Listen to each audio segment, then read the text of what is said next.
Hello and welcome to the Metapod Podcast, Pokemon podcast that revolves around the evolving meta, continuing into the new 2024 season. I still have not found out where I'm going to move and how I'm going to move from Kentucky to Las Vegas here in a couple weeks, which is why we didn't record last week. But I'm doing a great today. Sean, how are you doing? I'm doing well. Yeah, I wonder if people will notice that slowly the manga is coming off of the shelf. It's you can very get a minor. little peek. Yeah, you can get a little peek over here, but I'm going to be putting a lot more away after the recording once we get done with this one. So the next podcast episode, there will be even more gone, and you can see how long it takes and if I'm going to wait until the last second, which is coming more and more likely. Highly likely. I'm doing well. There has been a lot, Sean. Oh, you've been doing well? Yeah. I mean, yeah, but you continue. Please continue. I was just going to say there's a lot that has gone on between Pittsburgh Regionals. The first major event of the year was very, very exciting. I was able to catch some of it. Sean, you said that you were able to watch. I watched the finals. I watched just a couple of rounds here and there, but I did watch the finals. So we didn't get to do any commentary because, again, I'm trying to move all the way across the country. Yeah, in the next half month. But there's still a lot of exciting stuff to talk about that we can talk about today, as well as here in a couple weeks. Sean, have you put any pre-orders for the Pokemon 151 set? Nah, I don't mess with pre-orders no more. I actually pre-ordered something that comes out on the 22nd, but it's not Pokemon 151. I plan on just going to the store and seeing if there's anything. I pre-ordered the new One Piece TCG set coming out on the 22nd. Nice. Which one is this one? What's the name of this one? It is OPO4. It is, what's it called? It's not the Gear 5 Luffy set though. No, that's the one that just came out in Japan, I believe. Yes, yeah. This is, I don't remember what it's called. I know the third one was Pillars of Strength. I don't remember what this one is, but it's a new set. New cards are coming out. May do a pre-release this weekend as well for it. I've been playing way more One Piece lately. I've bought like 7 of the starter decks. My partner and I, we just like playing the starter decks and, play. It's very fun, by the way. Highly recommend if you want to break from Pokemon. I've also, Sean, been playing a decent amount of Yu-Gi-Oh! Master Duel. Oh no, Jake. Don't go to the dark side. No. It's just very casual, like, watch. So, like, Yu-Gi-Oh! The difference between, like, Pokemon and Yu-Gi-Oh! Is, like, holy smokes. Like, I'm doing the tutorial stuff, and I have no idea how the game works in Yu-Gi-Oh! Like, the tutorial is so good. It's just there's so many different things. It's like insane. And I mean, I would never play it if it wasn't online, right? The client as well. It really put in perspective when people complain about like the Pokemon trading card game live compared to other clients, because I have so much fun playing Master Duel, even though like I don't fully understand the game. It's very interesting to just, and I like experiencing all card games. I've dabbled in Digimon and One Piece now and Pokemon and what other Runeterra I've done a little bit of, some Magic, just bite-sized bits of it. Yeah, but it's been fun. I've been doing a lot of work too. Well, yes. But I will say, like, One Piece, it tugs at me every now and again because I'm really enjoying the show. So it's hard to resist. But maybe, Jake, we should do an episode. Listeners, let us know if we should do an episode that's like, we just do like high level overview of like all the other card games and what 2 Pokemon players think of them, right? Like, so that's interesting. If you're looking to spread your wings, I know Pokemon has a ton to offer, but sometimes you want to mix it up. If you'd want, we both have a ton of experience in a variety of games, so. It's crazy because I played the pre-release of Pokemon, like Obsidian Flames, very recently, and I've been playing these One Piece starter decks. And it's really put in perspective how much draw Pokemon has. Oh, Jake, anytime somebody sits down and watches me play Pokemon that comes from Magic or Lorcana or honestly any other game, and they're like, wait, why are you looking in your deck so often? Wait, why are you drew like 14 cards that turn? I'm like, yeah, like I get lucky. Wild. I get lucky in One Piece if I like put a character down that allows me to look at the top 5 cards and grab one card, put the rest at the bottom of my deck. Like, that's the extent of drawing in One Piece. Yeah. At least in the starter decks. I'm sure, you know, the other decks, there's like the actual meta decks, there's way more, but it's really crazy. But we're here to talk about Pokemon, Sean. We're here to talk. And if you want to get more into the Pokemon trading card game, maybe you're just a collector, you know, there's nothing wrong with that. But maybe, you know, you saw Pittsburgh, you saw Worlds, you know, you hear our podcast talk about the competitive side. Yeah. There is some cool stuff happening in the near future at your local league, potentially. There is going to be demo events, is what they're calling it, at Pokemon League. So basically what this is, you can look at the store locator thing where you find like events and things like that, and you could find these demo things. They're giving these local leagues different 30 card demo decks, and there's 3 different ones, I believe: Greninja, Umbreon, and Lucario for the 3 of them. And it's basically like, if you've been to a regional, Sean, right? Yeah. So like, if you've been to a major event, there's usually like a play lab or first step, I think is what they called it at Worlds and NAIC, like a station that allowed people to learn how to play the card game. Or even, I think they might have like video game and the other facets of competitive Pokemon in there as well.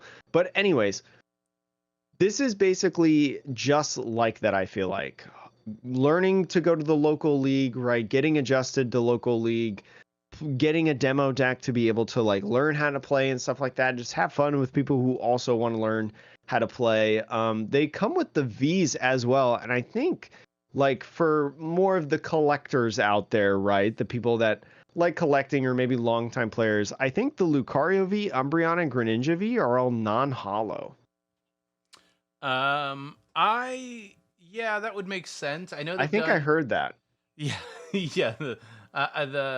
I think they've done non-holo Vs in other like promo things before. So especially when they're trying to like do them on the cheap, not in a bad way, but just like, hey, they're giving these away to leagues to like allow people to have them. So yeah, it would make sense that they're like, that's the cost they would cut, is the foiling. It's very cool in my opinion. And we've talked a lot about Pokemon, like, you know, especially products over the last 2 years, you know, 3 years how long have we been doing this podcast? Long time. Yeah. However long we've been doing this, Pokemon's really just stepped up their game with like introductory materials. You know, the trainers toolkits, one of them, the league battle decks, another one, even the demo events over at League. So a lot of great resources. Just wanted to shout that out real quick at the top of the podcast to just, for anyone who is interested in that, check your local leagues. And if you're not getting those at your local leagues, maybe have your league organizer or something try to inquire, you know, how to get those going as well. Just because they don't have them now doesn't mean that they may not have them later, especially when maybe new demo decks come out. But Sean, if you're looking for a new deck, right? Because we're getting back into the swing of things, playing more often, you know, why not check out the best decks in the first ever Obsidian Flames event? The only ever Obsidian Flames regional. That is true. Yeah, because Peoria, I think, is the next set legal. Anyways, if you want a deck right now to take to your local league this week, look no further than Pittsburgh Regionals, the largest event of Masters players ever at a regional championship. I think it was like over 1,700. It was almost America's birthday. It was 1778 players. Yeah, super, super close to that. But in here, there were a lot of fun decks. There was a really cool deck distribution as well in terms of like what decks were popular, what decks were being played. I will say I did not send this to you, Sean, but in day one, I was over retweeting some of the things that were going on. Is this day one? Yeah, day one usage. Lost Zone Giratina, 13.8% of the meta. Lost Zone Box being 12.6%. So a very, very large portion was Lost Zone decks. Very, very popular, very, very strong. We talked about it a little bit in the last episode that we did. That was kind of like our unintentional Pittsburgh preview episode, I would say. Miraidon being 11% of decks, Lugia being 10.5% of decks. Gardevoir being right there with Lugia at about a little over 10.5%. And then Mew rounding out the top 6 most popular decks at 8%. So looking at the field, a lot of Lost Box. You got to beat Lost Box in this meta or have a chance against Lost Box to really run the table, right? To have a great run. And looking at the top 8, Sean, there were 2 Miraidons, 1 Giratina Lost Box, 2 Lugias, 1 Mew, 1 Chin-Pao Baxcalibur, and 1 Lost Zone Box Kyogre. Yep. Specifically. So in my opinion, I did not expect Miraidon to do that well. No, I think honestly that's the biggest thing about the meta right now, and maybe the meta in 151 as well, is Miraidon. I don't know, like I built Miraidon when it first came out. I didn't build it with Flaffy, but whatever. It just kind of felt underwhelming, right? You're throwing up a lot of 2-prisers. Your damage output is limited because it's not like Chen-Pao is theoretically not that different. You have a 2-prizer strategy, but you can do unlimited damage, right? So like you should be able to just take down more things or whatever. But in reality, the Miraidon decks have just really come out the gate.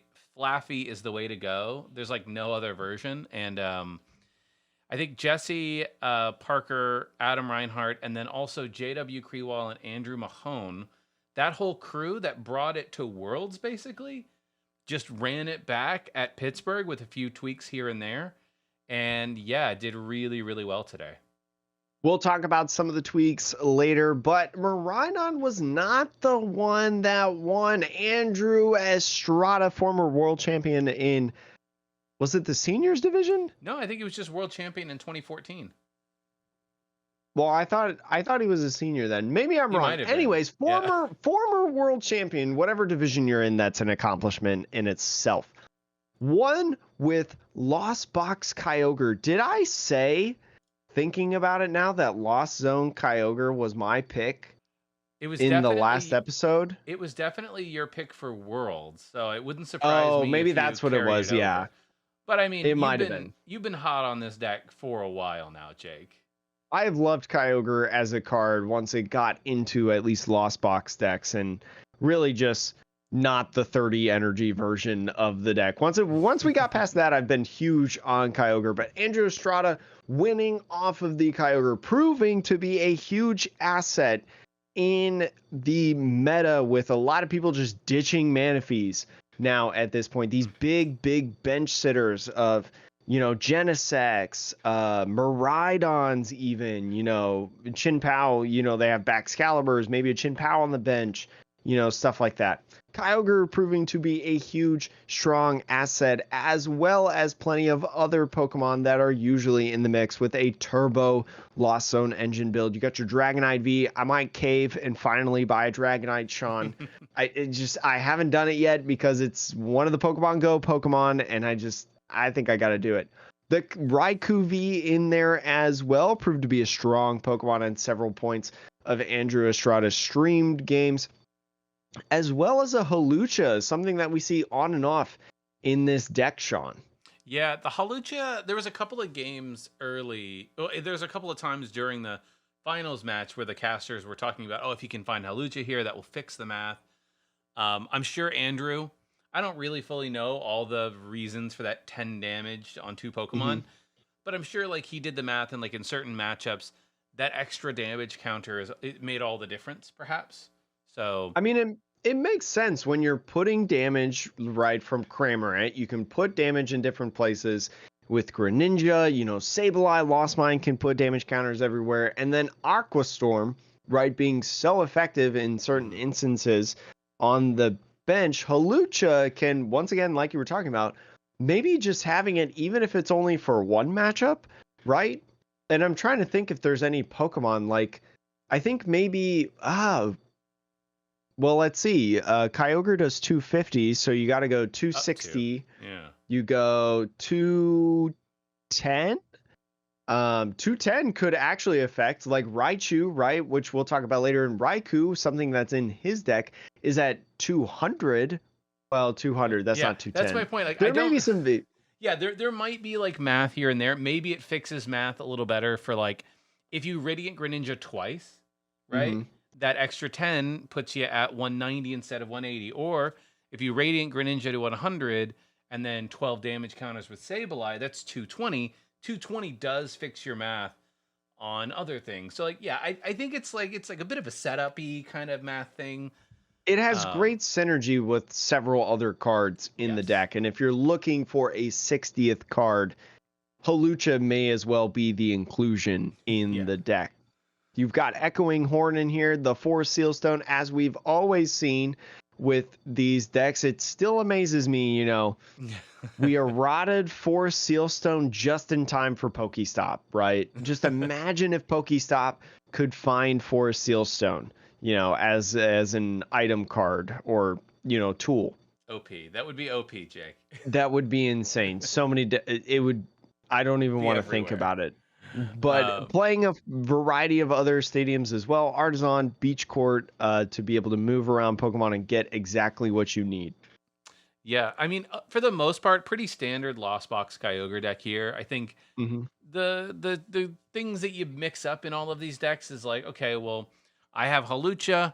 I guess Echoing Horn is not always in Lost Box Kyogre. It is not uncommon, but it's not always there. And then I feel like the stadiums is really where Lost Zone decks kind of move back and forth, right? Do you play more Artisans? Do you play more Beach Courts? Do you play just 3 Pokestops, 4 Pokestops, right? Like, I think that's just like a bit of flavor. So if you want a starting base, Andrew Estrada's deck is like, you know, very wide-ranging, versatile as a deck.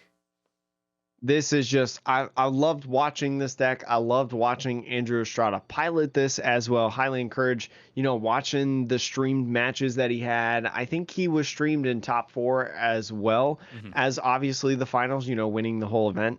So highly encourage, if you're looking on how to play Lost Box, you're looking at some insight, those streamed games are incredible to watch. And there were some other great stream games as well. And although we don't have Jesse's exact second place list, I listened to Andrew Mahomes' stream earlier today at the time of this recording on Monday, and he was talking about how Andrew, I think Michael Zealy and a couple of people were on the path build still, you know, like you were saying, the one that they took to Worlds, but JW and Jesse went more of the non-path version, going more into Sejun Park's top 32 Worlds finish version. And so this is JW's list. I see a lot of things that I recognize, and mostly the points that I do want to bring up in this deck that I know that Jesse played. So I would say that this is pretty doggone close to Jesse's list. He hasn't posted it yet, but Sean, looking at this list, as you were mentioning, Flaffy is the way to go. This list specifically playing 2 Raikus and 2 Raichus on top of it. It's got a couple extra different cards that maybe we haven't seen too much in Miraidon decks that are very, very important. So you've got Flying Pikachu V.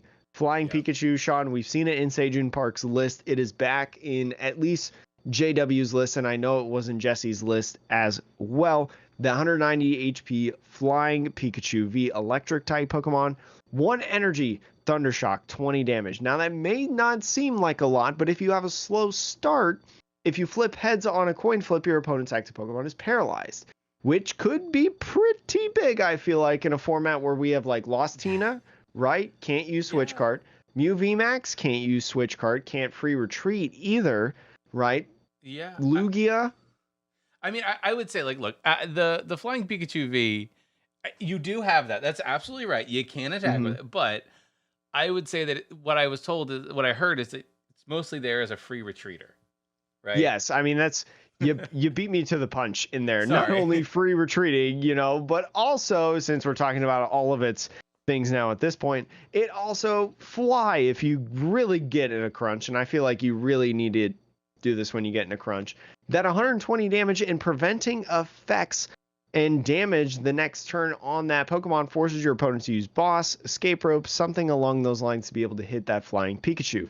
Zapdos is in there, the little baby Zapdos, powering up your basic Lightning Pokemon's attacks, and you're using for your attackers all basic Pokemon. So Raichu discarding 6 energies, can hit for 310 damage, knocking out a Mew right away instead of maybe having to discard 7 energies instead. Of course, you're playing the electric generators in there, you know, your boss, your research. JW at least played 2 different boss arts, which is killing me right now because they're just little baby arts. But the third thing that I really want to hit on, you know, I touched on the Flying Pikachu, I touched on the Zapdos. There's one more thing I want to hit on, Sean, that Jesse kept saying was like one of the best cards in his deck, one of the best inclusions, and that is Bravery Charm. Yep. So Bravery Charm, for those of you who don't know, if you put it on a basic Pokemon, that Pokemon gets 50 more HP. Pretty straightforward. So that is huge in a number of instances. Raichu V getting 250 HP. Raikou as well hitting that 250. Miraidon hitting that 270 HP in its attacks. Makes it much, much more harder to not only knock out, right, on a one-hit KO, but also a lot of these numbers that you're hearing, 250, 250, 270, that is out of range for a double Sableye attack. So forcing them to use something like Lost Vacuum, find that card to be able to take that knockout. And you're also playing Switch card in there so you can manipulate the damage output even more. Can help your Luminions, your Squawkabilly as well get a little bit more HP, those bench sitters. Just really, really great card in this list overall. Only playing one stadium, at least in JW's list, though. Yeah, I mean, I guess for that stadium, like, I don't know, once you get your turn 1 setup done, the only ability that matters that would be affected by that stadium is, like, Raikou's Fleet-Footed, which is like, yeah, drawing a card is nice, but if that gets turned off, it's hopefully not the end of the world. And if you don't have the ability to use Luminion, that could also be very annoying, I could see. But outside of those two, your deck doesn't really rely on abilities, per se, so... Abilities on at least the rule box Pokemon. Yeah, yes, exactly. No abilities on a rule box. So you definitely rely on Flaffy. yes, but like you don't need to pump your deck with stadiums to like counter paths. You know, you might look at the list and see all the abilities on Miraidon and think, "Oh, what about path?" And it's like after turn 1, none of that matters typically. It was really interesting as well to see the amount of times that Jesse used Force Sealstone for an electric generator. Yep. I thought that was very interesting. And it could be, you know, in efforts that didn't really want to use it for this, but I got to go get it anyways. You know, you are playing an Arven in this list, and you do have some draw, you know, in terms of the research, Judge, Ionos, stuff like that, like the Fleet-Footed, as you were saying in there. So... I mean, very cool. The one thing I will say with this list, and when I played Miraidon, the ability to get an attack off turn 1 going second felt really good, but the versions that I was playing was like, oh, it's like spray and pray, right? Like, well, fingers crossed, maybe we'll get there. And when it happened, it's great, but most of the time it didn't. This list is really tuned to get that attack off going second. So I imagine that JW and Jesse would all agree, like, hey, if you're choosing, for the most part, choose to go second, because what this deck gives up in its prize trade, because you're hitting with 2 prizers, right? But if you start that train first, right, if you knock out an Arceus, a Giratina, whatever, in the active, you take that prize first, that's how you win this prize trade battle. So you have, you know, those 4 electric generators, 2 Forest Sealstones, Squawkabilly as well to draw more cards on your first turn. Research, like, just so much to like churn through your deck, hit 2 energy on electric generator onto a Raikou, and then, you know, get that price off. That's the one thing I would add as to, like, I think why they really like this deck is because you can get the turn 1 knockout, particularly on Vs. How many energies are you playing in here? You're playing 3, 4, 5, 6, 12. 7, 8, 9, 10, 11, 12, 13, 14 energies. That is so many energies.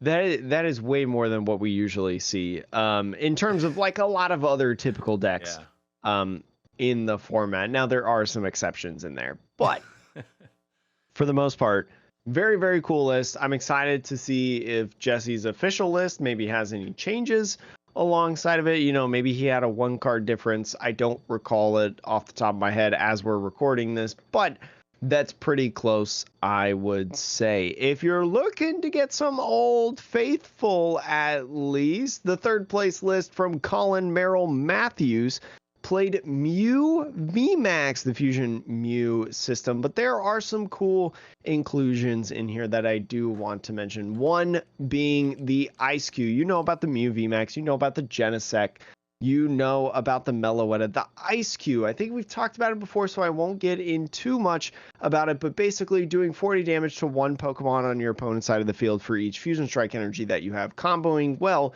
with the Fusion Strike system that you have in the list. Fusion Strike system also being Genesect V's ability. One of the other cards, because again, I won't take too much time on this, Potown Store. Potown Store, Sean, a stadium that we haven't really seen, but introduced in Obsidian Flames, has made its way into the top 8. Once during each player's turn, that player may search their deck for a tool card, reveal it, put it in their hand. Great way to find for a Sealstone. Great way to find Choice Bell, right? If you need that damage modifier to take that knockout on for Meloetta or Mew. Great reason to find Box of Disaster as well. Yeah. It's I think Town Store, it's interesting because yes, you allow your opponent to use it too.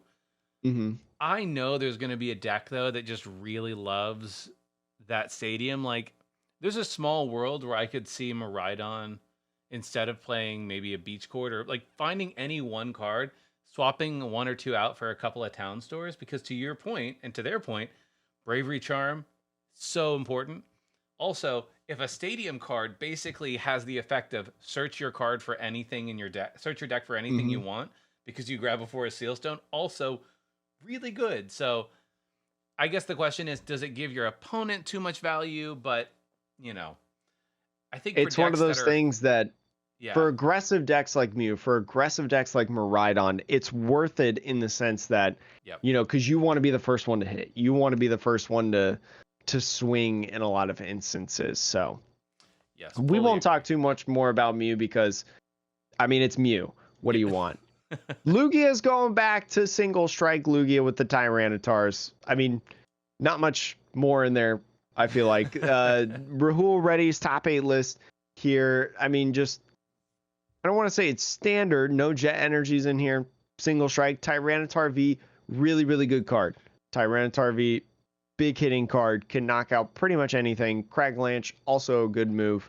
But yeah, I mean, that was pretty much the Pittsburgh Regionals going in there in a nutshell. More decks will populate as well as time goes along, so check out for that. The highest placing Charizard, I believe, Sean, Charizard EX, 59th overall. Christopher Wigglesworth.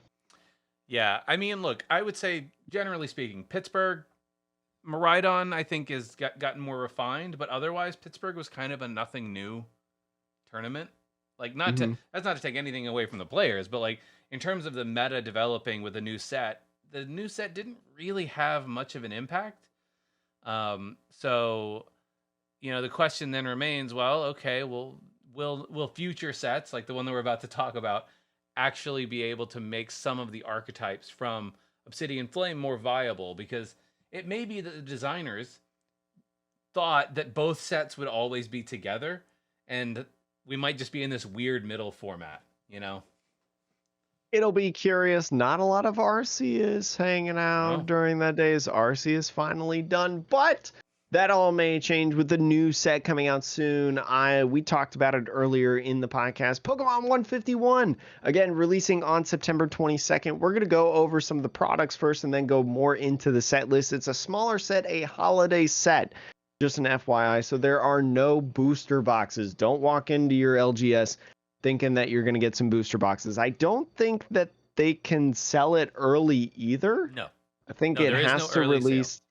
Yeah, so like usually with main sets, usually with main sets, you know, they can release early if they've done pre-releases. But as Sean said, no pre-releases. So we're just going to swing by these real quick. Some of the items, I don't know how exactly Sean is going through them, but there's a lot of cool things in here, a lot of products that you're going to be able to buy, you know, swing from elite trainer boxes and ultra premium collection boxes that have like 10 packs or something in it. So Yeah, like the elite trainer box. I think I want to stick on this for just half a second for anybody who's newer to the Pokemon trading card game. Elite trainer boxes with specialty sets, that's usually the thing you want to go for. Yes. That I think I read somewhere that these have 9 packs in them and a promo, which is weird. It's a good amount of packs. It's a good amount. Usually these sets have 10 packs, so I don't know why this one would have 9, but I don't know. Who knows who's right. But anyways, 9 or 10 packs, you get a promo card, you get some dice. Everything else is the standard stuff you get in any TB. The difference here being you might get like 1 extra pack typically, but elite trainer boxes are the things that I think most people are going to gravitate to. But then, something they've been doing at least for the last couple of years are these ultra premium collections. We had an Arceus one, I think it was last year, and then before that, we've had a Charizard one. Yep, exactly. And just like the Charizard one, the Mew and the Mewtwo, there's 2 illustration rare versions of those, which if you look into the set, they're gorgeous cards. You will not be able to pull them in the set. They do not exist in the set. You can only get those cards in this ultra premium collection. So if you want to get that day one, go for it. But I will also say, Jake, do you see a lot of the Charizard ones still sitting around at your local game stores? I know. Okay. Actually, I've seen 1 or 2 of them, not at local game stores, but I think I've seen them at Walmart. Yeah. So I would say the fact that Charizards are still around and the special illustration rares of those Charizards are not going for crazy prices. No. Do not overpay for this. Pokemon has made it clear that they will reprint these cards to demand. So unless you really want something day one, just hold out, That's all I'll say.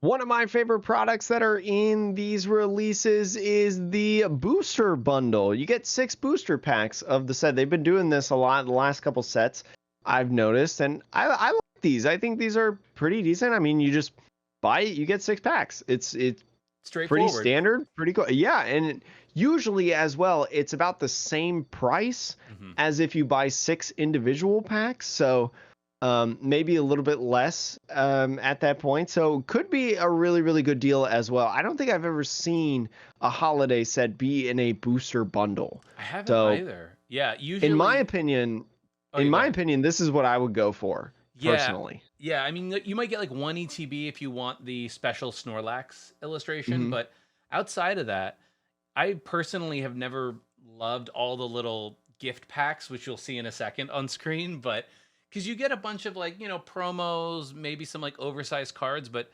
they usually only come with 3 or 4 packs.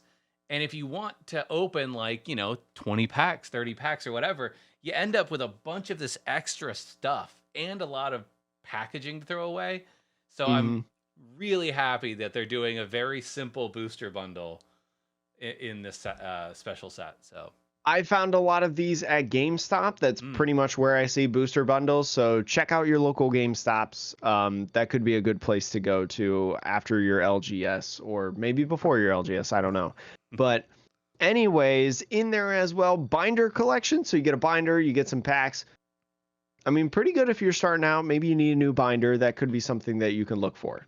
Yeah, I mean, hopefully this isn't the only thing you find, because if you want to open a booster box worth of packs, you'll have 9 binders at the end of it. Yeah, which could be good at holding all the cards that you open, I guess, and maybe some other things. I don't know. It's a pretty little binder, so very, very cool. There are other boxes in here, like an Alakazam EX collection box and also a Zapdos EX collection box. I'm very glad that these 2 promos, Alakazam EX and Zapdos EX, are in these boxes, because then that means the promos are going to be really, really cheap, because Zapdos, very, very good card. We'll talk about that later. And then Alakazam EX being one of the wackiest cards that we have seen in the last 20 years. We've talked about it previously on the podcast, and we'll talk about it more. You're going to want to know its attack. There's also some other ones in here, like the poster collection. You get all 3 of the Kanto starters, some packs, and I think a poster as well. I don't know exactly what the full poster looks like, but a lot of posters that I feel like I've seen in Pokemon products are already folded and stuff, and they have the crease on them, which is wouldn't surprise me. yeah, it's not super great for me.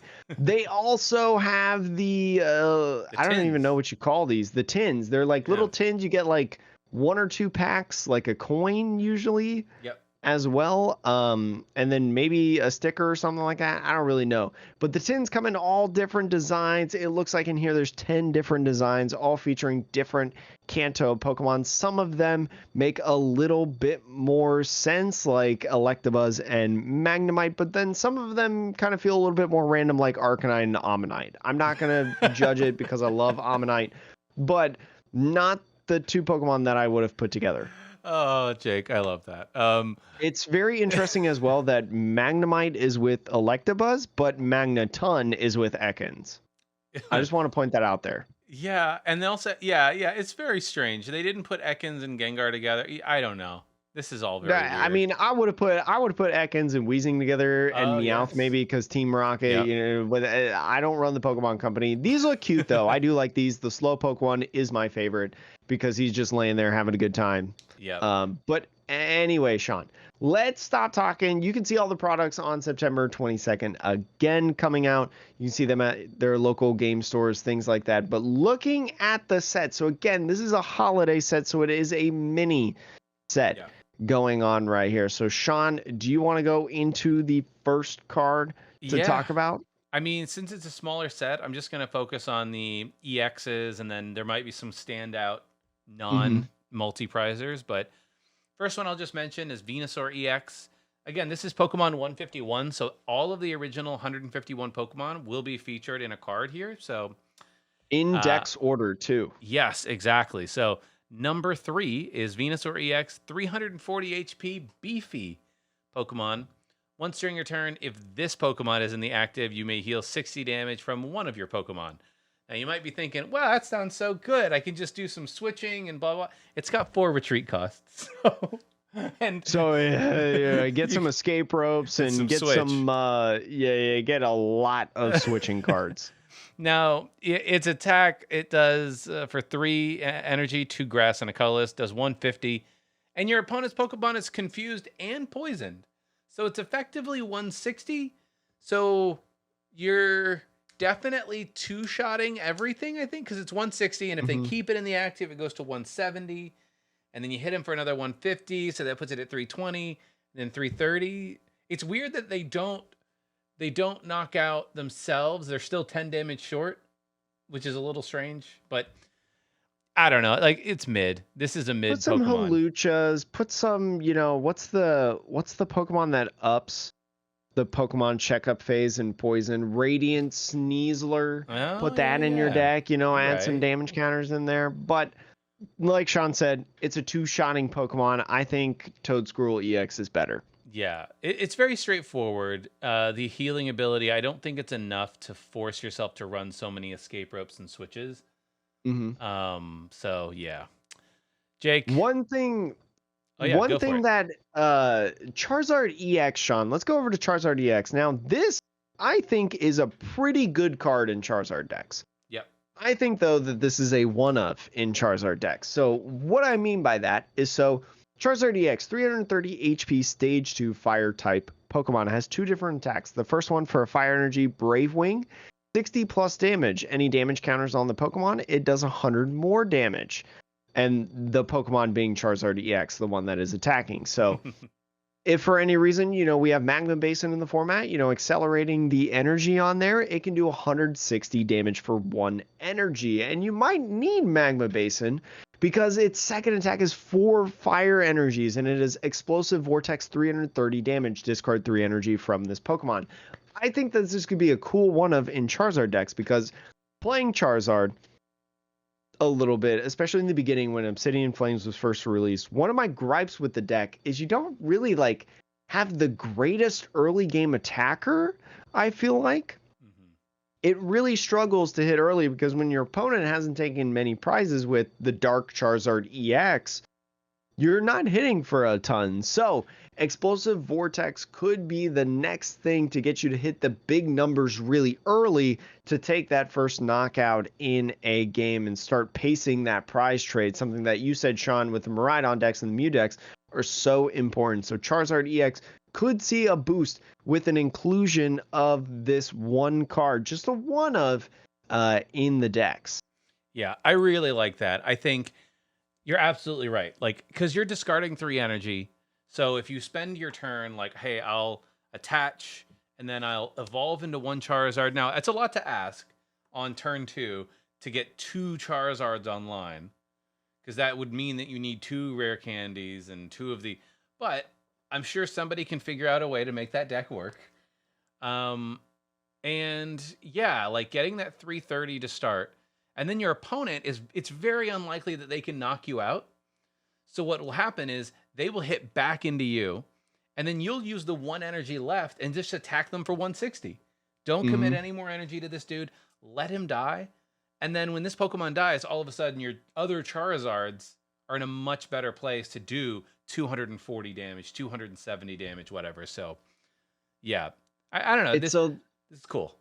It's tough because in my mind, you have to not only hit the Magma Basin and evolve this Charizard, but it feels like you also need to evolve another Charizard, right? A Dark Charizard to be able to get this thing swinging the Explosive Vortex. So that's what's going to be what hinders this deck.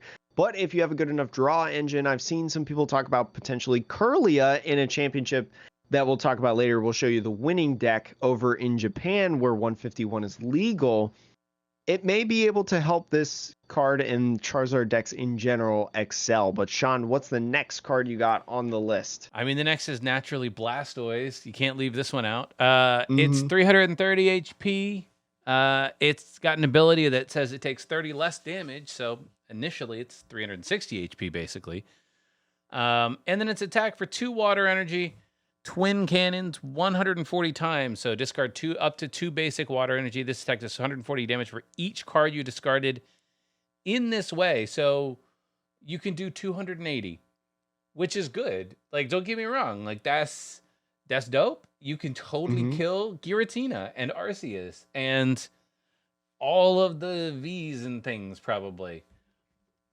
But the second this is no longer a V-based format, the second you hit an EX, you're sitting there doing 280 saying, man, I wish I could do 30 more. It's interesting because, you know, we talk about like Chin Pao and stuff. Chin Pao also discarding energies. This has a much more effective, like cost-effective way of discarding energies than Chin Pao. Limited because you don't have an unlimited damage cap.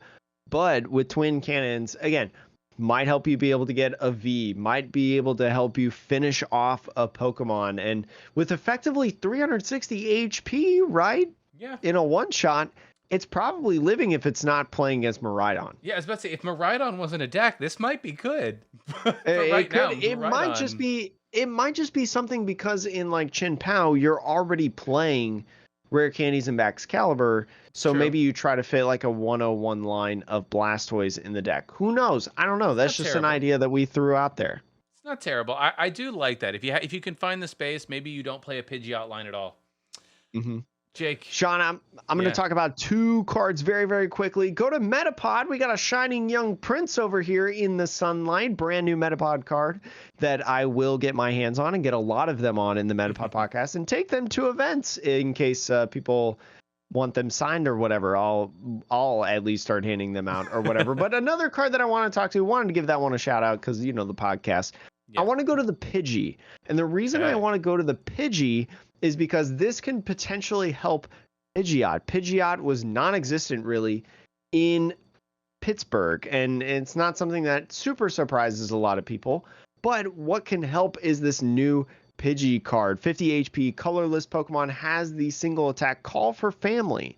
Search your deck for up to 2 basic Pokemon, put them on your bench. Call for Family, we've seen in the past, a very, very good attack used with a lot of support Pokemon. So, I mean, it's not going to be game breaking, right? It's not going to be the craziest thing ever, but can help you do a little bit of setup because, you know, a lot of times, you know, your first turn attack for a lot of decks is setup oriented anyway. So if you're going second, being able to use the Pidgey could be very helpful in my opinion. You know, you make a very good point because I do think in Charizard especially, it's a little awkward. Like if you're going second, if you end up going second, who do you leave in the active?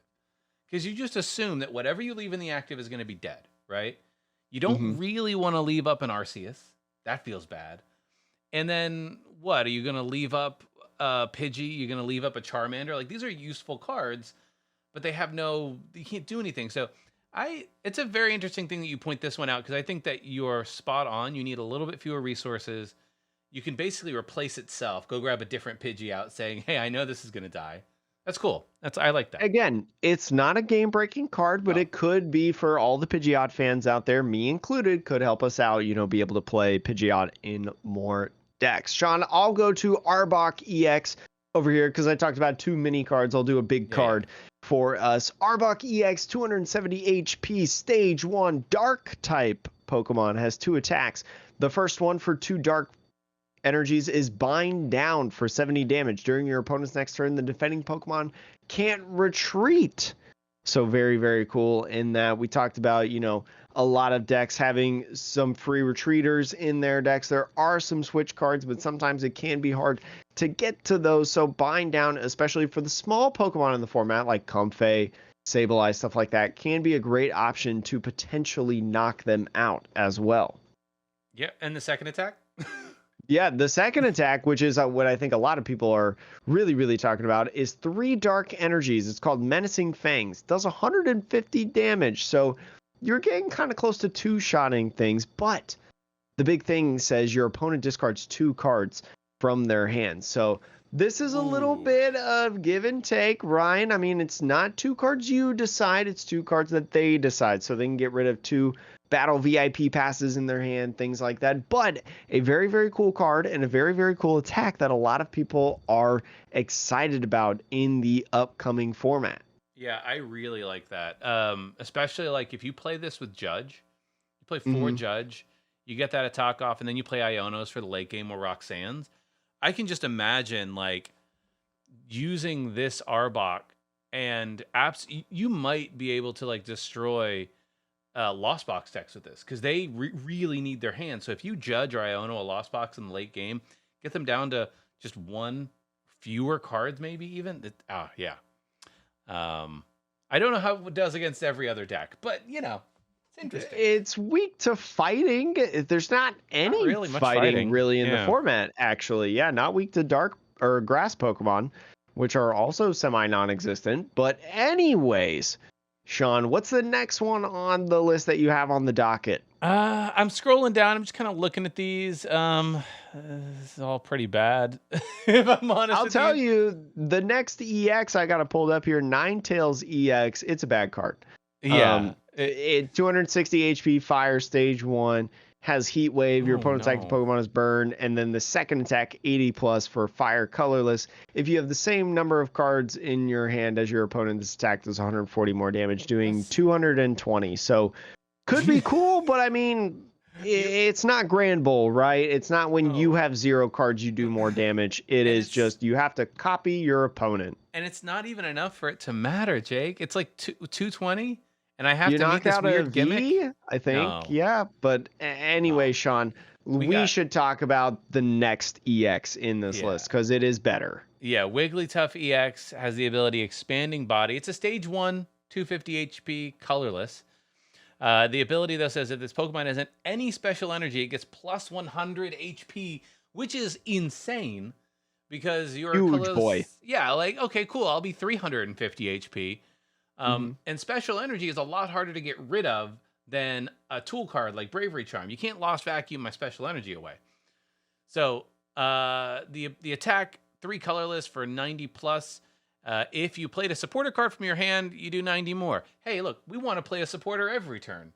So 9 times out of 10, you're going to be doing 180, which is enough to 2-shot everything. And at 350 HP, almost nothing is going to 1-shot you. It's going to be really tricky. We'll see where this deck ends up in terms of placements. Does it get inserted into Lugia? Does it get its own deck, Ryan? Because there are plenty of special energies in the deck. Is it something that is included like a 1/1 in Lost Box, right? Lost Box, sometimes, at least the Giratina versions, playing the Jet energies, right? A Jet energy activates this special energy. And then you're being able to hit for a big beefy dude, right? Wigglytuff. So And very, Sableye very would interesting. take 3 turns to kill this with Sableye, which is kind of insane. Kind of crazy. Cramorant takes 4 turns. Yeah. 4 turns of Cramorant. Wow. It's just, there's a lot of cool stuff in this set, in my opinion, for it being a small set. The next one I want to talk about, Sean, Gloom and Vileplume. I think that this is a very, very interesting kind of energy acceleration engine. Let me tell you just the abilities. Gloom, the stage 1 Pokemon. When you play this Pokemon from your hand to evolve one of your Pokemon during the turn, you may look at the top 3 cards of your deck and attach any number of basic energy cards you find in there to your Pokemon in any way you'd like. Shuffle the other cards back in your deck. Vileplume, the stage 2, says the same thing, but the top 8 cards, Sean. And you can jump across Gloom if you want, Oddish, Rare Candy into Vileplume to activate the top 8, but very, very cool energy acceleration engine. So if you're talking something like Toedscruel EX, for example, Toedscruel saying, it's only a 2 energy attack, but it does more damage for each Pokemon on your field that has a grass energy attached to it. Fully blooming energy Vileplume could be that thing that accelerates those energies onto all those Pokemon if you don't want to commit to something like Cherrim, right? Because it may be hard to have it in your hand. I also think that this little combo here is really interesting because you could play it in any type of deck, right? Yeah. So like, what types really need energy acceleration? Fighting and metal right now. Fighting and metal don't really have, you have Gutsy Pickaxe, but that's about it. So if there's a good fighting deck out there that was just waiting for some kind of energy acceleration engine, Gloom Vileplume line might be useful if you want to commit all that many cards to it, but it's not terrible. It's a cheeky, fun combo. Because again, we'd like to talk about a lot of different combos that you can make in decks in general. They may not be the best decks, right? But there are some fun interactions in this card game, some fun ideas that you can get to. But Sean, do you have a Pokemon card that you want to talk about? I would almost talk about Persian, but it's not that good because it just searches for ability, a very specific card. Yeah, just a very, very specific one. There is a Psyduck in here with the World Champion promo, right? Your Psyduck gets free retreat with that World Championship promo stadium, remember? Yeah. How can I forget, Jake? Yeah, how could you forget? Okay, we can talk about Alakazam now, which is the card that... Oh, yes. This card, it is a stage 2, so it's 310 HP Psychic. We have a lot of Psychic Pokemon out there that are really good, so it's going to compete. It's going to be competing against a lot. So the question is it worth it for me to play this Psychic deck over Gardevoir or anything else? Or Mew. Yeah. Its first attack, Mind Jack, for 2 colorless, you do 90, and then 30 more damage for each of your opponent's bench. So assuming they have a full bench, for 2 colorless, probably Psychic Energy, you're going to be doing 240, which is pretty good. 240 It's a pretty damage. decent number. I mean, we're in a pretty heavy bench format, I feel like, right now. So yes. I mean, there's just so many decks that want to fill up the bench. But Sean, the second attack. So Talk about the second attack, please. Yes, Dimensional Hand does 120 damage. And you might be thinking, it's not that good. But this attack can be used even if this Pokemon is on the bench, Jake. Insane. It's wild. I don't think there's ever been a card like that's been printed. This is insane. Attacks from the bench. I've seen some lists of Alakazam EX decks, some lock decks, right? You have Klefki's up top in the active, being able to use Alakazam, because the Alakazam, this 120 is an attack. It is not an ability, right? It's just wild to see. There's so many different ideas. I think, honestly, Klefki, you play a couple of Klefki, maybe 3 in the deck. That way you can shut down... Escape Rope, basically. You at least get 2 on the field. You shut down Escape Rope. And I think if you get them both going first against Lost Box, I don't know if there's much Lost Box can do. I think they just lose.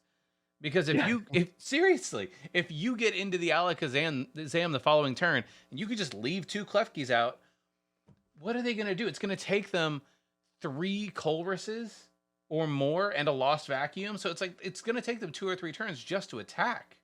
Like, they have to boss, especially if you have the 2 Klefkis on. Like, they have to boss to be able to hit past the And Klefkis guess what? really, or like just If they're accelerate a lot of bossing, energies. if they're bossing, then they're not Culversing. And That's then they're fine with losing. us. Yeah, It, exactly. it's just crazy to see Alakazam, this card being printed. I know I'm going to see it at locals, whether it's in Las Vegas or Kentucky, right? I'm going to see this card.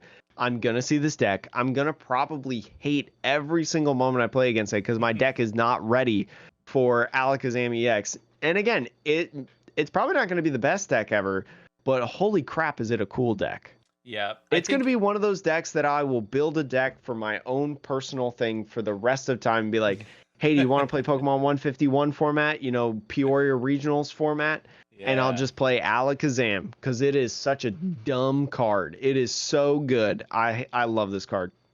Jake, what's the next card on your list?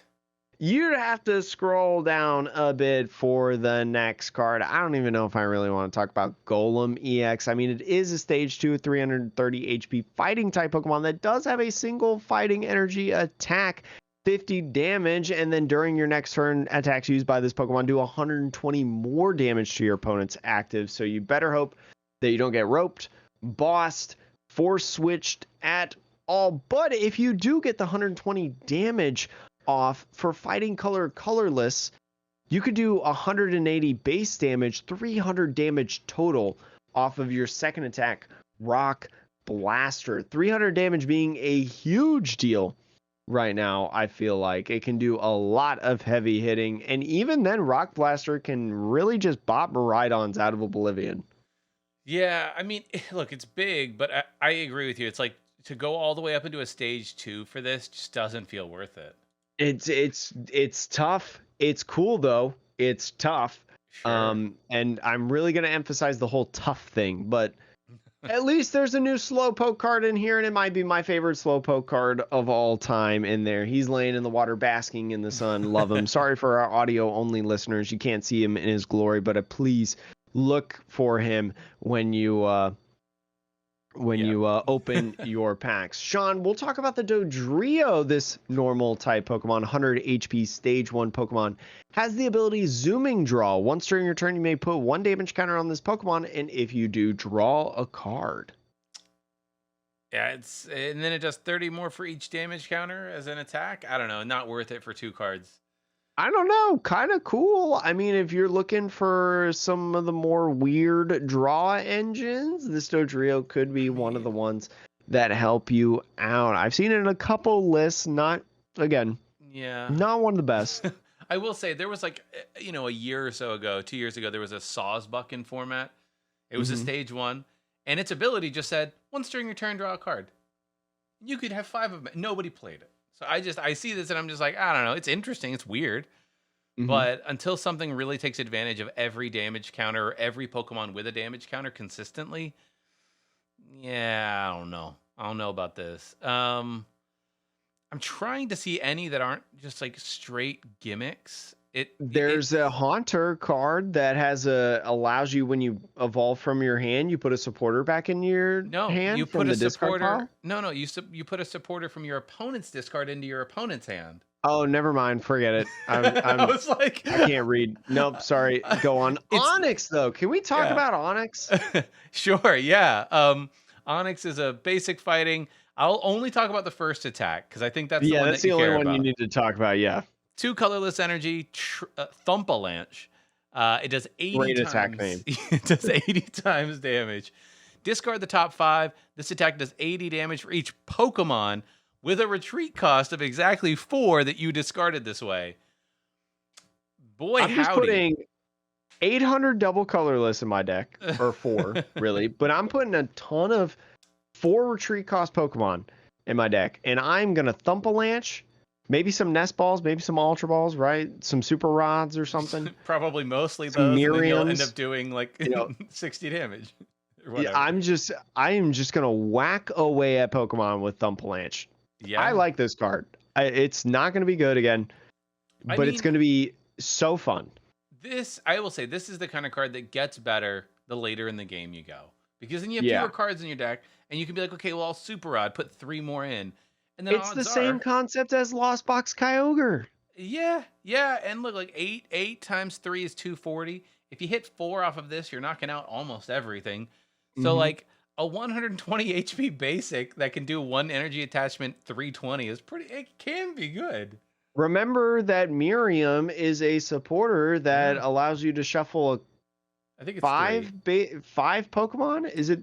I think it's 5 Pokemon, and then you draw 3 cards. Oh, maybe it is 5 and then you draw 3. Yeah, you could be right. I know you draw You draw after. cards after shuffling the Pokemon. So, I mean, I'm just looking up Miriam real quick. It is choose up to 5 Pokemon cards from your discard pile, reveal them, shuffle them into your deck, then draw 3 cards.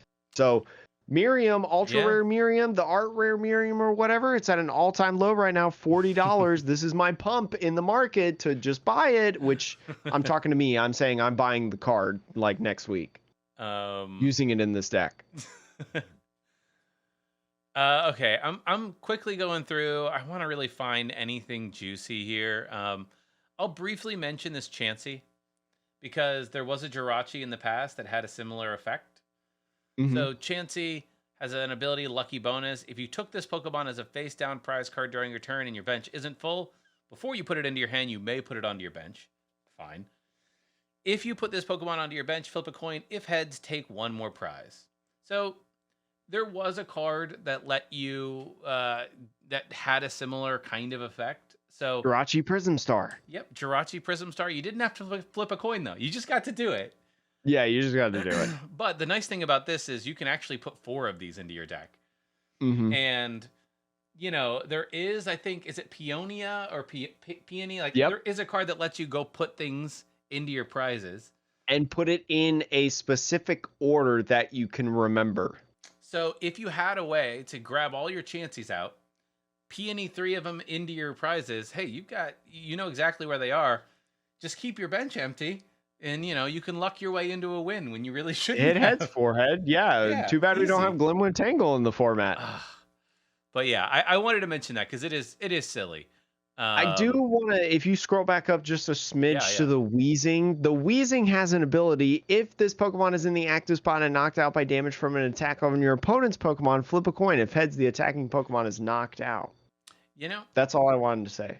That's an interesting one, especially if you're playing the Alakazam and you're just leaving that in the active. Yeah. That's annoying. That's kind of cool. So as long as it's not, you know, Lost Box, that can place damage counters, which would negate this. In terms of the next cards on the list, I think the Starmie is a little interesting. It has an ability, once during your turn, you can put 2 damage counters on one of your opponent's Pokemon. If you place any damage counters this way, discard this Pokemon and all attached cards. Not amazing, but look, you can just place 2 damage counters anywhere. I don't know if people will actually use it, but it's an interesting concept. I will say Jinx in there, 2 attacks, one that is water colorless, putting the opponent's active Pokemon asleep, or I'm sorry, wait.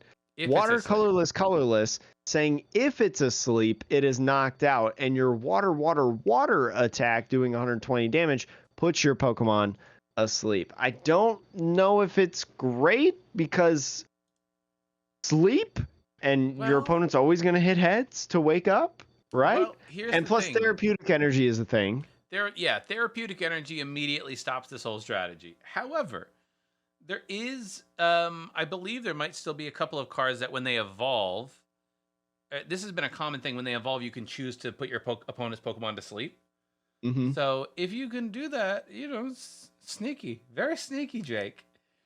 There's another sneaky card, Ditto, with the ability Change Start. This ability can be used if this Pokemon is in the active spot and only on your first turn. Search your deck for a basic Pokemon, accept a Ditto. If you do, discard this Pokemon and all cards attached and put that Pokemon in its place, then shuffle your deck. So, great way to start setting up the board again, like we talked about. You know, maybe the Pidgey in there, go into a Pidgey, use Call for Family, or really any basic Pokemon, and it doesn't specify it can't be a rule box Pokemon. Yeah, that's right. True. So any basic Pokemon can be a Pokemon V, can be a Radiant Pokemon, can be any basic Pokemon that is not Ditto. So very, very cool in my opinion.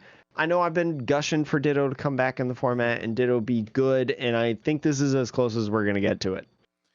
Yeah. I will say briefly, the Mm-hmm. Vaporeon, Jolteon, and Flareon line. I'm only going to mention them because if you are thinking about a Zoro toolbox deck, these are interesting because they are stage 1, so you can play the triple energy. I can Mm-hmm. never remember the name of it. Reversal. Reversal. You can play reversal energy with this. And you're hitting, you can have a water weakness, a lightning weakness, and a fire weakness. Not always the best, but like, everything is cyclical. They'll be useful at some point. And their whole thing is they do 90 damage, but they do 90 more if the opponent's active is a V or an EX. So it'll be a good card for the next 2 or 3 years in that kind of archetype, because you're basically hitting 180, which is going to one-shot everything with weakness. So I just wanted to call that out as interesting Zoro toolbox fodder. What's also interesting, maybe not in Zoro toolbox, is Kabutops, the fossil Pokemon in general. There's 2 of them that we can talk about real quick. One is making a lot of noise because of a card that was announced, a technical machine. I don't know if you've seen it, Sean. We could talk about it later because I don't want to talk about it right now. I'm not in the mood. But anyways, Kabutops has an ability, Ancient Warning. Apply weakness for your opponent's active Pokemon as 4 times instead. So it is a stage 2 because you evolve from the fossil to Kabuto into Kabutops, but could be very interesting. The Aerodactyl, though, stage 1, going into the Zoro box, right, with the double colorless or so energies, has Degeneration Ray, dealing 100 base damage. If your opponent's active Pokemon is an evolved Pokemon, devolve it by putting its highest stage evolution card on it into your opponent's hand. So you can do the damage to it and then devolve in a Pokemon. So when we're talking about these EXs, these stage 2s, right, you can use Degeneration Ray to put damage on it, right, the big Pokemon. I mean, like, if you think about it, your EXs are like 300 some, right? Yeah. But the Pokemon before it are like between 140 to like 90. Yeah. Yeah. I mean, this one's really cool because it is only a stage 1 for Aerodactyl. And with so many players that play EXs, especially the stage 2s, like the, stage 1 or stage 2, actually, it's fine. But either way, it's really annoying because either you might kill them with 100 damage, or you take them down from the stage 2. Actually, you probably do kill them if it goes from a stage 2 to a basic, because no basic really has 100 damage at that level. So I think this is actually super sneaky, as like it's almost a one-hit KO on EX evolutions. Oh, that's insane. I mean, you can combo this with a couple other different spread hitters, as you can say, doing some spread damage, doing some setups. So then when you do devolve one of the Pokemon, you do knock it out, because you're either doing like 100 or 80 because of like double colorless. Well, double turbo doesn't reduce the double turbo, yeah. It doesn't reduce the damage since you're not a rule box Pokemon. Right? No, doesn't it go -20? I thought it's only negative if you're a rule box everyone? Pokemon. I guess I'd have to look. I've only really ever thought about it for a card like Arceus, so you could be right in that asset. I could be very wrong here, because I feel like Mad Party didn't do anything negative. I'm pretty sure Mad Party had Twin Energy. It's true. As well, and that didn't work with rule box Pokemon in general. But yes, it is. It's every single Pokemon does 20 less damage to it. So but still, I mean, 80 damage. There's a lot of Pokemon that evolve who its base form is not more than 80 damage. Like, that's pretty common, I would say. And if you think about it, some of them too, some important ones like Kirlia, right? Kirlia has 90. If you Halucha'd that earlier or something like that, you're already taking a knockout on it. Oh my gosh, have you seen any Aerodactyl lists, Jake? This is like... No, I have not seen the Aerodactyl list, but there's a technical machine that has... I'll tell you right now, it's a technical machine. Do you know about the technical machines right now? I know you're not on Twitter anymore. I don't know. So they're new tool cards that are being introduced that you attach it, and then after your turn ends, it gets discarded. It's just like a one-turn use thing, but they have these crazy attacks on them or whatever. And this technical machine has a 1 colorless energy attack, I believe it is. I don't have it right in front of me, but actually, I could pull it up right now. It's 1 colorless energy attack, and then in the attack, it says you can the Pokemon this attacks you can use the attack of the card. Remove 1 evolution card from each of your opponent's evolved Pokemon to devolve them. Put those cards in your opponent's hand. So you can do like Sableye business, right? Everywhere. And then just use that technical machine for 1 energy on whatever and just de-evolve all these Pokemon. Jake. I don't want to talk about it too much because it makes me so mad that they're printing this, because this card, like, we're going so close. It encourages playing basics. Yeah, it's just, why would I not play Big Basics Go Boom, right? Like, we were going to an evolving format, but now we're going back. But anyways, this Aerodactyl could combo well with it, is what I'm saying.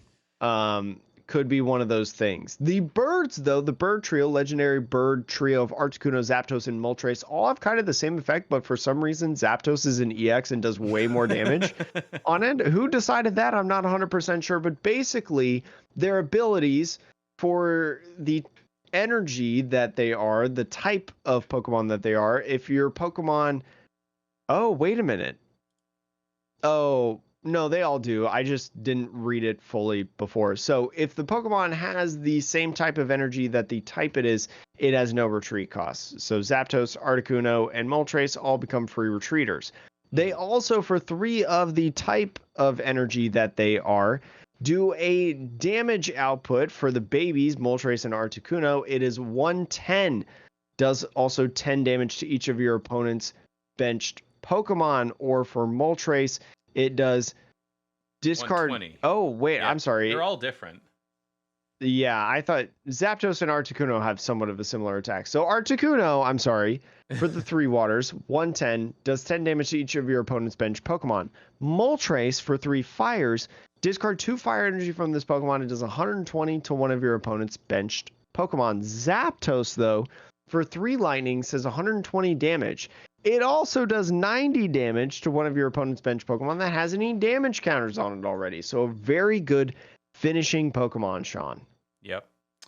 I'm trying to think. I know we're really tight on time, but trying to think of like what else makes sense to cover. The Mew EX is probably a highlight of the set, right? Yeah, that's like one of the best cards in the set right there. Yeah, Mew EX, 180 HP Psychic, so it's a small one, but free retreat, which is always basic great. Basic Pokemon, yeah.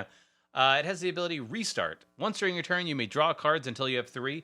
Pretty amazing, honestly. A lot of you listeners at home may think 3 cards, that's like nothing. Look up the impact of Instruct Oranguru. Yeah. That's your homework. That's all I'll say about that card. But it also, Sean, has the 3 colorless attack. What's that word? Genome hacking. Genome. I thought it was gnome, and then I was like, that can't be right. And I was like, is it really genome? It's gnome hacking. Like, you know me on this podcast. Genome hacking. Choose one of your opponent's active Pokemon's attacks and use it as this attack. So an interesting counter card that can be used. I've seen this list in Miraidon lists. I've seen this in Charizard lists. I've seen this in Mew VMAX lists. I've seen this card in a lot of lists. It's a very, very versatile card, and why I want to consider it as the best card from the set. So if you're looking for a chase card, you're looking for a buy list of stuff, this Mew EX, not only just because of its attack, but because of its ability, because of its retreat, is arguably the best card that you can get from the set. Yeah, I think that's pretty fair. Quickly, I guess, through the trainers, I guess you get Big Balloon, which is like Float Stone for stage 2. Put that on your Venusaur. Yeah, it's actually pretty good. That's pretty good. You got Bill's Transfer. It lets you look at the top 8, reveal any number of Pokemon, put them into your hand. I would say we don't need more Pokemon search, bad Pokemon search in the form of a supporter. We have Nest Ball and Ultra Ball and Battle VIP Pass. Mm-hmm. But, you know, Cycling Road is a stadium. Once during each player's turn, they may discard a basic energy from their hand to draw a card. So it's like a mini Radiant Greninja as a stadium. That's actually kind of interesting. Jake, I'll let you read the next couple that you think are interesting. Daisy's help is weird, not because I think it's good, but because it has a weird combination of card interaction. It's a supporter that says draw 2 cards and then look at your face down prize cards. I mean, yeah, you don't have to rearrange them. I didn't realize that those 2 effects needed to be put together, but here we are on here. Energy Seal is very similar to, gosh, what is it? Energy Turbo? Yeah, something Turbo, like that.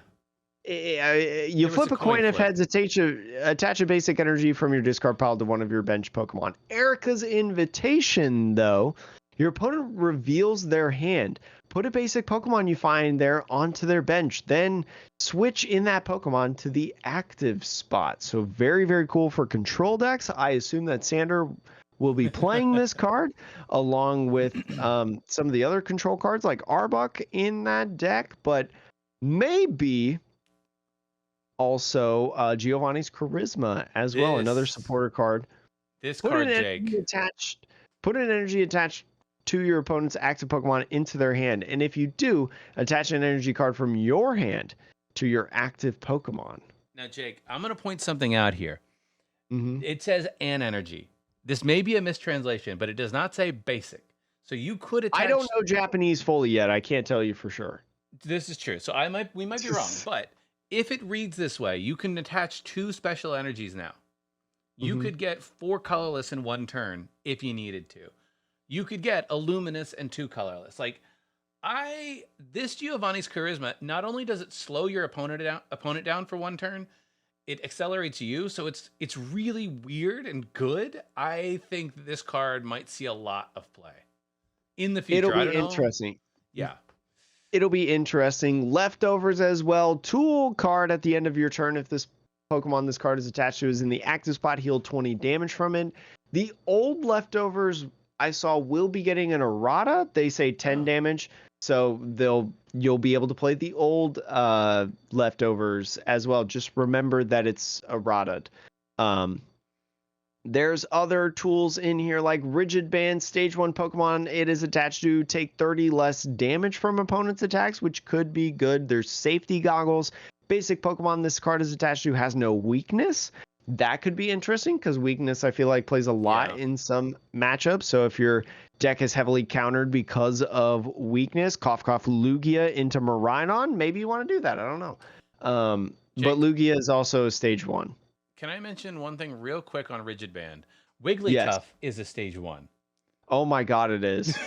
So you could have a 380 HP Stage 1 with a Rigid Band. Boy. I'm just going to throw that out. I'm just going to put that in the universe for someone to take hold of and really just grab it by the horns. Snatch Arm in here. Your opponent reveals their hand. Choose a Pokemon you find in there and put it at the bottom of their deck. So this is any Pokemon as well. This is not just basic Pokemon. So it'll be very, very cool, in my opinion, to see how this is also interacted with, especially when you talk about control decks. There's a lot of control decks, I feel like, in this set, Sean. And we talk a lot about, there's always control cards that are coming out, but they're never used. No, I feel like this one has some pretty decent control deck cards. Can you imagine starting your turn and you're going second and you put your 1 Pokemon in the front, right? But most people don't put extra Pokemon down. And then you have like 1 other Pokemon in your hand. You're like, yeah, I'll be fine. And then your opponent snatch arms you and says no. And so you're just left with 1 Pokemon and you're like, no, this is terrible. It's going to be infuriating. I already know it. But anyways, there's no special energies in this set. So that is our quick rundown of the holiday set. Again, releasing September 22nd, right? It will not come early unless some people are breaking some rules. You never know if the Targets and Walmarts and whatever will put them on the shelves a day early because they couldn't care less. And I don't blame them. But anyways, Sean, there's one more thing that I want to talk about today. Not too long. We talked about Miraidon earlier at the Pittsburgh Regionals, really stealing the show, taking 2 of the top 8 spots and also getting second place. But Japan with 151 legal just had a Champions League event. It's basically like a regional, IC type level event. We talked about them on the podcast before. What won it, Sean? Miraidon EX. Talking about some of the new cards that we just talked about in here. It has a one of the Zapdos, has a one of the Mew. So if I had to take a guess, make sure to get those Raikous, make sure to get those Miraidons, right? Yeah. It'll be interesting. I mean, yeah, clearly Miraidon is, a top tier deck. Especially, look, it's really good right now. So, like, I look at this and I'm like, does Zapdos actually make it that much better? Maybe doing 90 to the bench does. That's fair. I mean, 120 is already pretty good math on a lot of Pokemon, especially when you talk about Lost Box Pokemon. That's right. Very So good. hitting that 90 can take out another Comfey on top of that. It could be a finisher as well if you whiff the knockout off a Raikou or something like that. Jake, can you imagine if you were playing against Lost Box, they put 2 Pokemon down, and then that's it, and then they end their turn, and then they're like, oh, you can't beat me. And then you bring out that Zapdos, and you can attack turn 1 and you just blow up 2 Pokemon to end the game? Bruh. Rude. It'll be crazy. I'll tell you, actually, I lied earlier when I said the top, or maybe this was between you and I, the top Charizard deck in this event was like 22nd. It's not. It was actually top 8. Charizard EX Gallade did not play the new Charizard, though, in Pokemon 151. So interesting to note in that. But other decks in there, Gardevoir, Lugia, Inteleon, VMAX, Rapid Strike, VMAX. Oh, I'm hiccuping right now. Oh Jake, my gosh. We don't need to go through the whole list of a Japanese tournament. No. I only see the top 16, but just to let you know, Miraidon did win that event. So do not think Miraidon is going away with the fighting type Pokemon like Golem that we talked about earlier. It is still here to stay. And let me tell you, go get it if you haven't gotten it yet. Jake, I did. I bought all the Miraidon cards that I needed, actually. Jake, after Jesse was top 8. No, I don't think anything else. Let's wrap. We've gone really long today, folks. we'll try to be here back next week. I can't promise anything because, moving literally across the country. But we enjoy you if you listen now, if you listen later, anytime. Thank you so much for listening to the Pokemon Podcast revolves around the evolving meta. We'll see you next episode.